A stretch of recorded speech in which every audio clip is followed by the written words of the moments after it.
రౌండ్స్లోనే early rounds 1-2 rounds ఇటు 1-2 రౌండ్స్లోనే చాలా clarity వచ్చే అవకాశం ఉన్నట్టు తెలుస్తుంది. ఒకసారి లేటెస్ట్ అప్డేట్ తీసుకునే ప్రయత్నం చేద్దాం. ఇటు కరీంనగర్లో ఎలాంటి రిజల్ట్స్ ఉన్నాయి, కరీంనగర్ నుంచి మా ప్రతినిధి చంద్రశేఖర్ ఉన్నారు. చంద్రశేఖర్తో కూడా మాట్లాడి తెలుసుకునే ప్రయత్నం. ఒక్కసారి కరీంనగర్ మనం చూస్తే కనుక ఇటు చంద్రశేఖర్ ఉన్నారు. చంద్రశేఖర్తో మాట్లాడి తెలుసుకునే ప్రయత్నం చేద్దాం. చంద్రశేఖర్ చెప్పండి, ఇప్పుడు ప్రస్తుతానికి ఏ పార్టీలు ముందంజలో ఉన్నాయి, ఏ డివిజన్స్లో ఎన్ని డివిజన్స్ లెక్కింపు జరిగింది ఇప్పటిదాకా, ఒకసారి దానికి సంబంధించిన లేటెస్ట్ అప్డేట్. ఎస్ కళ్యాణ్, కొద్దిసేపటి క్రితమే అంటే ఎగ్జాక్ట్లీ 8 o'clock మాత్రమే కౌంటింగ్ ప్రక్రియ ప్రారంభమైంది. ఉదయం 5 గంటల నుంచి ఎన్నికల సిబ్బంది అంతా కూడా రావడం జరిగింది. దీనిలో భాగంగా ముందుగా పోస్టల్ బ్యాలెట్కి సంబంధించినటువంటి కట్టలు కట్టారు. ప్రస్తుతం అయితే ఆ బ్యాలెట్ పోస్టల్ బ్యాలెట్ సంబంధించినటువంటి పత్రాలని లెక్కిస్తున్నారు. దీనిలో భాగంగానే పోస్టల్ బ్యాలెట్లో ఎవరికి లీడ్ వచ్చింది, ఎవరికి ఎన్ని ఓట్లు వచ్చాయనే దానిపైన చివరిగా వాళ్ళు వెల్లడించేటువంటి అవకాశం ఉంది. ఇప్పటికి మనకు అందుతున్నటువంటి సమాచారం మేరకి చాలా ప్రాంతాల్లో కరీంనగర్ కార్పొరేషన్ పరిధిలో భారతీయ జనతా పార్టీ. రైట్ చంద్రశేఖర్, మీరు ఒక్కసారి అలానే లైన్లో ఉండండి. ఒక్కసారి నిజామాబాద్ నుంచి లేటెస్ట్ అప్డేట్ వస్తుంది. ఇటు ఎంఐఎం ఒక డివిజన్లో ముందంజలో ఉన్నట్టు తెలుస్తుంది. ఒక్కసారి మనం చూస్తే కనుక నిజామాబాద్లో ఇటు బీజేపీ 4 డివిజన్లలో, అలాగే బీఆర్ఎస్ 1, కాంగ్రెస్ 1, అలాగే ఎంఐఎం 1 డివిజన్లో, మొత్తంగా 60 డివిజన్లలో ఇప్పుడు ప్రస్తుతానికి 7 డివిజన్ల రిజల్ట్స్ వస్తున్నాయి మనకి. 7 డివిజన్లలో ఇటు 1 డివిజన్లో ఎంఐఎం, 4 డివిజన్స్లో ఇటు బీజేపీ హవాని చూపిస్తుంది, అలాగే BRS 1 division, Congress 1 division. So మొత్తంగా నిజామాబాద్ లేటెస్ట్ అప్డేట్ అని చెప్పుకోవచ్చు. ఒకసారి చూస్తే కనుక 60 డివిజన్స్లో 7 డివిజన్స్ గురించి ప్రస్తుతానికి ఇప్పుడు రౌండ్స్ మొత్తానికైతే 7 డివిజన్స్లో ఇటు ఎంఐఎం 1, కాంగ్రెస్ 1, బీఆర్ఎస్ 1, అలాగే బీజేపీ ఫుల్ స్వింగ్లో ఉండబోతుందా, ఇదే ముందంజలో ఎలాగైతే ఇప్పుడు ప్రస్తుతానికి ఉందో అదే తీరుని కంటిన్యూ చేయబోతుందా? మరి కాసేపట్లో దీనికి సంబంధించి రిజల్ట్స్ని చూసే ప్రయత్నం చేద్దాం. ఒక్కసారి ఇటు కరీంనగర్కి సంబంధించి ఒక్కసారి లేటెస్ట్ అప్డేట్ తీసుకునే ప్రయత్నం చేద్దాం. ఇటు మా ప్రతినిధి చంద్రశేఖర్ ఉన్నారు. చంద్రశేఖర్తో మాట్లాడి తెలుసుకునే ప్రయత్నం చేద్దాం. చంద్రశేఖర్ చెప్పండి, కరీంనగర్కి ప్రస్తుతానికి లేటెస్ట్ అప్డేట్ ఏంటి? కరీంనగర్లో ఎన్ని డివిజన్స్లో ప్రస్తుతానికి ఏ పార్టీ ముందంజలో ఉంది?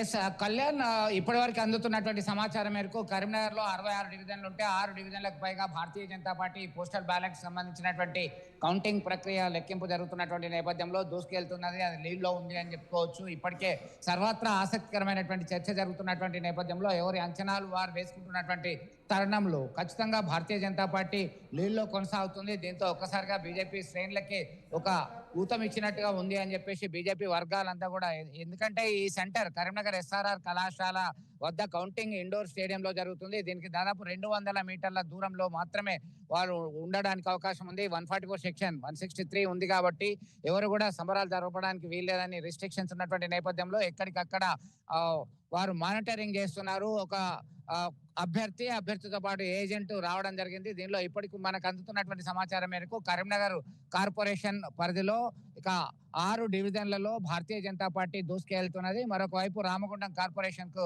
సంబంధించి 4 డివిజన్లలో ఇటు బీజేపీకి సంబంధించినటువంటి లీడ్ పోస్టల్ బ్యాలెట్ కు వచ్చేసరికి దూసుకుపోతుందని చెప్పుకోవచ్చు. ఓవరాల్ గా చూసినట్టయితే ఒక ఆశావాహ దృక్పథంతో ఎవరి ధీమాలో వారు ఉన్నటువంటి పరిస్థితి. మొత్తం మీద కొన్ని గంటల్లోనే దాదాపుగా ఈ 66 డివిజన్లకు గాను దాదాపు 30 డివిజన్లకు పైగా 3 రౌండ్లలోనే ఈ కౌంటింగ్ ప్రక్రియ పూర్తి అయ్యేటువంటి అవకాశం ఉంది. కేవలం 10 డివిజన్ల వరకు మాత్రమే 5 నుంచి 10 లోపలనే 4వ రౌండ్కి వెళ్ళేటువంటి అవకాశం ఉంది. కాబట్టి దీనిలో భాగంగా ఖచ్చితంగా రిజల్ట్ తొందరగానే వస్తుంది అనేటువంటి దృక్పథంతో అందరూ ఎవరి ఏర్పాట్లలో వారు ఉన్నటువంటి పరిస్థితిని గమనించవచ్చు. కళ్యాణ్, ప్రస్తుతం అయితే ఒక టెన్సివ్ సిచ్యువేషన్ తో పాటు ఆసక్తికరమైనటువంటి చర్చ జరుగుతుంది. ఇంకా ఎన్ని గంటల్లో మనకి పూర్తి రిజల్ట్ వస్తుంది, ఎవరు గెలుస్తారు, ఎన్ని ఓట్లు అంటే చాలా వరకు కరీంనగర్ కార్పొరేషన్ పరిధిలో చూసినట్టయితే దాదాపు ట్రయాంగిల్ ఫైట్ ఉంది. దాదాపు 10 డివిజన్లలో ఎవరు ఉంది, ఎవరికి మెజార్టీ వస్తుంది అనే ఒక ఉత్కంఠభరితమైనటువంటి అంచనా కూడా వేయలేనటువంటి పరిస్థితిలో ఎవరి అంచనాలు వారు వేస్తున్నారు. గెలిస్తే మనకు మ్యాజిక్ ఫిగర్ దాటకపోతే ఏం చేయాలి, మ్యాజిక్ ఫిగర్ దాటితే ఏంటి, దానిలో అభ్యర్థి ఎవరు ఉండబోతున్నారు అనే కోణంలో పెద్ద ఎత్తున చర్చ జరుగుతుంది. ఇప్పటికే స్వతంత్ర అభ్యర్థులతోని, ఇతర పార్టీలకు సంబంధించినటువంటి అభ్యర్థులతోని, ఆశావాలతోని వారు మంతనాలు జరుపుతున్నారు. మరికొన్ని గంటల్లోనే పూర్తిగా వెల్లడయ్యేటువంటి రిజల్ట్ కొరకి ఆసక్తిగా ఎదురు చూస్తున్నటువంటి అగ్ర నాయకులు వారు ఎవరిని కలిపితే బాగుంటది, క్యాంపు రాజకీయాలు ఎక్కడికి వెళ్ళాలి అనేటువంటి కోణంలో ఇప్పటికే డిసైడ్ అయ్యారు.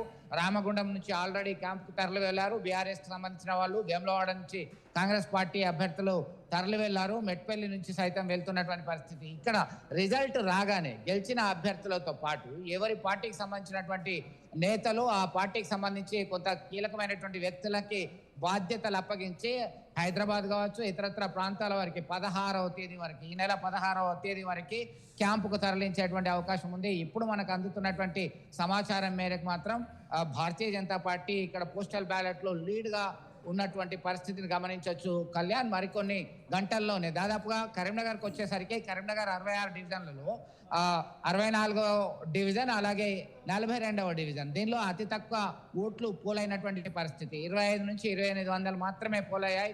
కేవలం 2.5 గంటలలో ఫలితం వెల్లడయ్యేటువంటి అవకాశం ఉంది ఇక్కడ ఈ రెండు. కానీ దీనికన్నా ముందుగా ఆ చిన్న మున్సిపాలిటీస్ ఇటు చొప్పదండి, వేములవాడ, అలాగే జమ్మికుంట, హుజరాబాద్, సుల్తానాబాద్, మంథని అతి తక్కువ వార్డులు ఉన్నాయి, తక్కువ ఓటర్లు ఉన్నారు.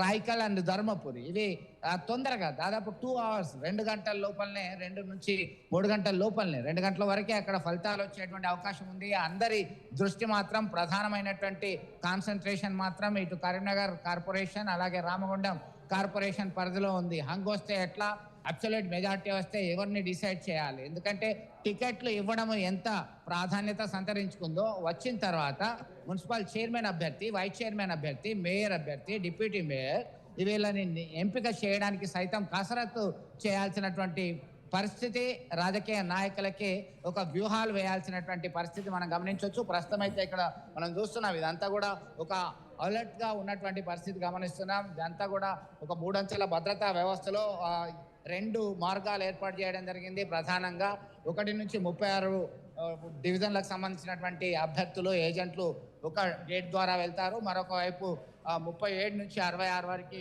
ఈ పక్కన వెళ్తారు. సెంటర్ నుంచి అధికారులు, పోలీసు యంత్రాంగం వెళ్ళేటువంటి అవకాశం ఉంది. మరొక ఇష్యూ ఏంటంటే ఎన్నికల సిబ్బంది నిర్లక్ష్యపూరితంగా వ్యవహరించడంతో హుజరాబాద్ కు సంబంధించి స్ట్రాంగ్ రూమ్ కౌంటింగ్ హాల్ కి సంబంధించినటువంటి తాళాన్ని పగలగొట్టాల్సినటువంటి దుస్థితి వచ్చింది.